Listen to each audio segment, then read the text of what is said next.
পুরোদমে ভারত পাকিস্তান যুদ্ধ চলছে আর এই মুহূর্তে আমাদের হাতে এসেছে যুদ্ধের সবথেকে গুরুত্বপূর্ণ তাজা আপডেট সংবাদ। প্রথমে জানাবো আলহামদুলিল্লাহ ভারতের দুই জেলায় পাকিস্তানের ভয়াবহ হামলা। পাকিস্তানের পেশোয়ারে দেখা গেল ড্রোন।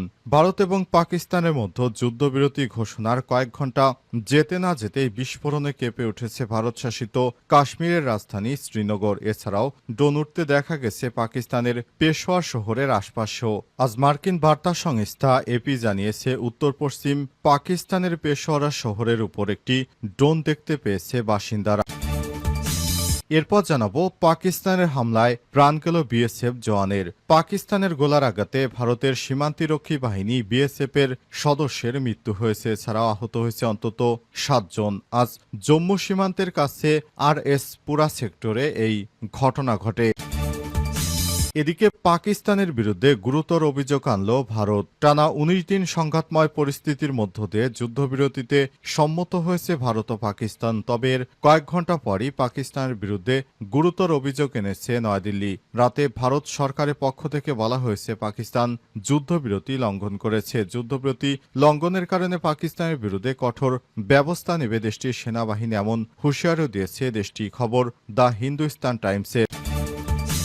এদিকে কমান্ড অথরিটির সঙ্গে জরুরি বৈঠক ডাকলেন পাকিস্তানের প্রধানমন্ত্রী শেহবাজ শরীফ। ভারত ও পাকিস্তানের মধ্যে হামলা পাল্টা হামলার মাধ্যমে পরিস্থিতি দ্রুত অবনতি হয়েছে।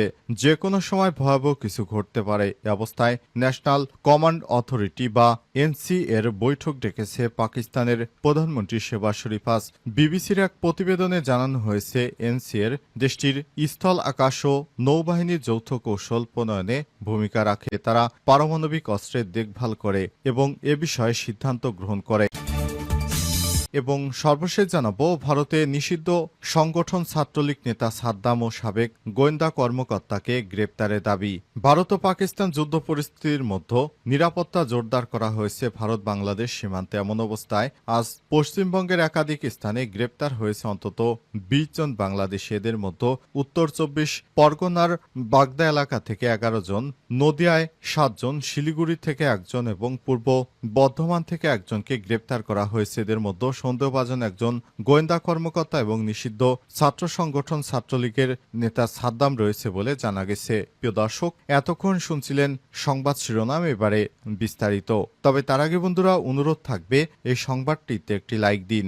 এই চ্যানেল আপনি নতুন হয়ে থাকলে আমাদের সংবাদটি দেখতে দেখতে চ্যানেলটি সাবস্ক্রাইব করে রাখুন। আর বন্ধুরা, ভারত পাকিস্তান যুদ্ধে আপনি কোন দেশকে সমর্থন করেন কমেন্ট করে জানিয়ে দিন। আপনি যদি পাকিস্তানকে সমর্থন করেন তাহলে পাকিস্তান জিন্দাবাদ এবং ভারতকে সমর্থন করে থাকলে জয় হিন্দ লিখে কমেন্ট করে জানিয়ে দিন। পুরো বিশ্ব দেখুক আপনি কোন দেশকে সমর্থন করেন। ভারতের দুই জেলায় বিস্ফোরণ, পাকিস্তানের পেশোয়ারে দেখা গেল ড্রোন। ভারত ও পাকিস্তানের মধ্যে যুদ্ধবিরতি ঘোষণার কয়েক ঘন্টা যেতে না যেতে একাধিক বিস্ফোরণে কেঁপে ওঠে ভারত শাসিত কাশ্মীরের রাজধানী শ্রীনগর। এছাড়াও ড্রোন উঠতে দেখা গেছে পাকিস্তানের পেশোয়ার শহরের আকাশে। আজ শনিবার 10 মে মার্কিন বার্তা সংস্থা এপি জানিয়েছে উত্তর পশ্চিম পাকিস্তানের পেশোয়ার শহরের উপর একটি ড্রোন দেখতে পেয়েছে বাসিন্দারা। এপি বলছে একজন প্রতিবেদক বিমান বিধ্বংসী গুলির শব্দ শুনেছে, তবে ড্রোনটি কে পরিচালনা করেছে তা স্পষ্ট নয়। এছাড়াও পাকিস্তানি কর্মকর্তাদের কাছ থেকে তাৎক্ষণিকভাবে কোনো মন্তব্য পাওয়া যায়নি। এছাড়াও ভারতের কাশ্মীরের দুটি বড় শহরে একাধিক বিস্ফোরণের ঘটনা ঘটেছে। শব্দ শোনা গেছে রাত 8টা নাগাদ রাজ্যটির শ্রীনগরে রামবাগ এলাকায় ঘটে শক্তিশালী বিস্ফোরণ। এই ঘটনায় কয়েকজন আহত হয়েছে বলে জানা যাচ্ছে। এদিকে গুজরাটের স্বরাষ্ট্র প্রতিমন্ত্রী হর্ষ সাংঘভি জানিয়েছেন আকাশে ড্রোন দেখা যাওয়ার পর পশ্চিম ভারতের গুজরাট রাজ্যের কচ্ছ জেলায় সম্পূর্ণ ব্ল্যাক আউট কার্যকর করা হয়েছে। আল জাজিরা জানিয়েছে নিয়ন্ত্রণ রেখা বরাবর কমপক্ষে 5টি স্থান থেকে আন্তঃসীমান্ত গোলাগুলির খবর পাওয়া গেছে। অবস্থায় ভারত এখন ভয় পাচ্ছে পাকিস্তানের সঙ্গে যুদ্ধ করতে, কারণ পাকিস্তান তাদের অনেক স্থাপনা গুড়িয়ে দিয়েছে। পাকিস্তানের হামলার কারণে এ পর্যন্ত ব্যাপক ক্ষয়ক্ষতির সম্মুখীন হয়েছে ভারত। এ কারণে তারা যুদ্ধ আর দীর্ঘায়িত করতে চাচ্ছে না। পাকিস্তানের হামলায় প্রাণ গেল বিএসএফ জওয়ানের। পাকিস্তানের গোলার আঘাতে ভারতের সীমান্তরক্ষী বাহিনী বিএসএফ এর এক সদস্য নিহত হয়েছে, এছাড়া আহত হয়েছে অন্তত ৭ জন। আজ ১০ই মে জম্মু কাশ্মীরের কাছে আরএস পুরা সেক্টরে এই ঘটনা ঘটে। এনডিটিভি জানিয়েছে নিহত জওয়ানের নাম মোহাম্মদ ইমতিয়াজ। সাব ইন্সপেক্টর পদমর্যাদার ওই সদস্য সামনে থেকে নেতৃত্ব দেওয়ার সময় মৃত্যুবরণ করেন। পাকিস্তানের গোলার আঘাতে ইমতিয়াজ সহ ৮ জন আহত হয়েছিলেন। এর মধ্যে মারা যান ইমতিয়াজ। বাকিদের হাসপাতালে ভর্তি করা হয়েছে। জম্মু ফ্রন্টিয়া বিএসএফ এক্সে ড্যাক পোস্টে বলেছে, জম্মু জেলায় আরএস পুরা এলাকায় আন্তর্জাতিক সীমান্তে আন্তঃসীমান্ত গুলিবর্ষণের সময় জাতির সেবায় বিএসএফ এর সাহসী বীর ইন্সপেক্টর মোহাম্মদ ইমতিয়াজের সর্বোচ্চ আত্মত্যাগকে আমরা শ্রদ্ধা জানাই। এদিকে টানা কয়েকদিনের হামলা পাল্টা হামলার পর আজ যুদ্ধবিরতিতে সম্মত হয়েছে ভারত ও পাকিস্তান। দেশটির দুই দেশের পক্ষ থেকে নিশ্চিত করা হয়েছে, তবে মোহাম্মদ ইমতিয়াজ যুদ্ধবিরতি চুক্তি ঘোষণার আগে নাকি পরে মারা গেছেন সেটি স্পষ্ট করে জানায়নি বিএসএফ। এদিকে যুদ্ধবিরতির পর ভারত নিয়ন্ত্রিত জম্মু কাশ্মীরের শ্রীনগরে বিস্ফোরণের শব্দ শোনা গেছে। ড্রোন দেখা গেছে। গুজরাট রাজ্যে কচ্ছ জেলায় ক্ষয়ক্ষতির সংখ্যায় ব্ল্যাকআউট কার্যকর করা হয়েছে সব অঞ্চলে। এছাড়াও নিয়ন্ত্রণ রেখা বরাবর কমপক্ষে ৫টি স্থান থেকে আন্তঃসীমান্ত গোলাগুলির খবর পাওয়া গেছে। এই ঘটনার পর পুরো ভারতবর্ষ জুড়ে এখন ব্যাপক হতাশা বিরাজ করছে। ভারত ছেড়ে পালাতে শুরু করেছে অনেক সেনা সদস্যরা। তারা সরাসরি মোদিকে জানিয়ে দিচ্ছে তারা পাকিস্তানে হামলা চালাতে পারবে না, কারণ পাকিস্তানের সেনারা ভারতের অনেক সৈন্যদেরকে হত্যা করে ফেলেছে।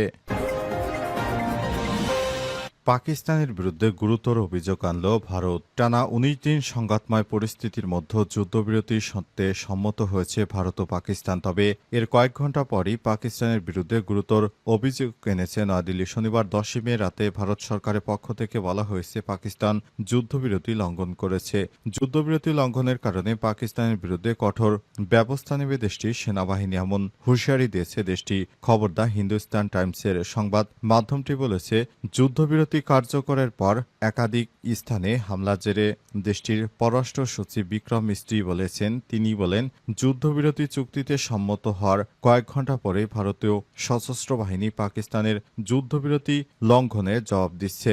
এ সময় তিনি আরো বলেন, সশস্ত্র বাহিনীকে চুক্তি লঙ্ঘনের বিরুদ্ধে কঠোরভাবে মোকাবিলা করার নির্দেশ দেওয়া হয়েছে। আমরা পাকিস্তানের সমস্যা সমাধানের জন্য যথাযথ পদক্ষেপ নেওয়া এবং গুরুত্বর দায়িত্বের সঙ্গে পরিস্থিতি মোকাবেলা করার আহ্বান জানাচ্ছি। সশস্ত্র বাহিনী পরিস্থিতির উপর কঠোর নজর রাখছে এবং আন্তর্জাতিক সীমানা ও নিয়ন্ত্রণ রেখা বরাবর যেকোনো সীমান্ত লঙ্ঘনের পুনরাবৃত্তির বিরুদ্ধে কঠোরভাবে মোকাবেলা করার জন্য কঠোর নির্দেশ দেওয়া হয়েছে বলে জানান ভারতের পররাষ্ট্র সচিব বিক্রম মিস্ত্রি। এদিকে আল জাজিরার খবরে বলা হয়েছে, যুদ্ধবিরতির পরও ভারত নিয়ন্ত্রিত জম্মু কাশ্মীরের শ্রীনগরে বিস্ফোরণের শব্দ শোনা গেছে। ড্রোন দেখা গিয়েছে। গুজরাট রাজ্যে কচ্ছ জেলায় ক্ষয়ক্ষতির সংখ্যায় ব্ল্যাকআউট কার্যকর করা হয়েছে সব অঞ্চল। এছাড়াও নিয়ন্ত্রণ রেখা বরাবর কমপক্ষে ৫টি স্থানে আন্তঃসীমান্ত গোলাগুলির খবর পাওয়া গেছে। পরিস্থিতি নিয়ন্ত্রণে হিমশিম খাচ্ছে দুই রাষ্ট্রই। নতুন করে ভারতের দুইটি রাফায়েল যুদ্ধ বিমান ভূপাতিত করার দাবি করেছে পাকিস্তান। সেখানে ভারতের একজন মহিলা পাইলটও রয়েছে, যার নাম শিবানী। ভারতে নিষিদ্ধ সংগঠন ছাত্রলীগ নেতা সাদ্দাম এবং সাবেক গোয়েন্দা কর্মকর্তাকে গ্রেপ্তারের দাবি। ভারত ও পাকিস্তানে যুদ্ধ পরিস্থিতির মধ্যে নিরাপত্তা জোরদার করা হয়েছে ভারত বাংলাদেশ সীমান্তে। এমন অবস্থার মধ্যে শনিবার ১০ই মে পশ্চিমবঙ্গের একাধিক স্থানে গ্রেপ্তার হয়েছে অন্তত ২০ জন বাংলাদেশি। এদের মধ্যে উত্তর ২৪ পরগনা বাগদা এলাকা থেকে ১১ জন, নদিয়ায় ৭ জন, শিলিগুড়ি থেকে ১ জন এবং পূর্ব বর্ধমান থেকে একজনকে গ্রেপ্তার করা হয়েছে। এদের মধ্যে সন্দেহভাজন একজন গোয়েন্দা কর্মকর্তা ও নিষিদ্ধ সংগঠন ছাত্রলীগের সভাপতি রয়েছে বলে জানা গেছে। আজ উত্তর ২৪ পরগনার বাগদা থানার অন্তর্গত পূর্দ এবং চ্যাংরা বটতলা এলাকা টহলদারি করার সময় ১১ জনকে গ্রেপ্তার করেছে বাগদা থানার পুলিশ। এদের মধ্যে ৩ জন নারী, ২ জন পুরুষ এবং ৬ শিশু সদস্য রয়েছে। একই সঙ্গে গ্রেপ্তার করা হয়েছে ৩ ভারতীয় দালালকেও। আটককৃত ব্যক্তিদের জিজ্ঞাসাবাদ করে পুলিশ জানতে পারে এরা সবাই বাংলাদেশের বাসিন্দা। গত কয়েক বছর ধরে গুজরাটে কাজ করত। আটক করার সময় তাদের কাছ থেকে ভারতে প্রবেশের কোনো বৈধ নথি বা ট্রাভেল ডকুমেন্ট পাওয়া যায়নি। এরা সকলে অবৈধ বাংলাদেশ থেকে ভারতে প্রবেশ করেছিল।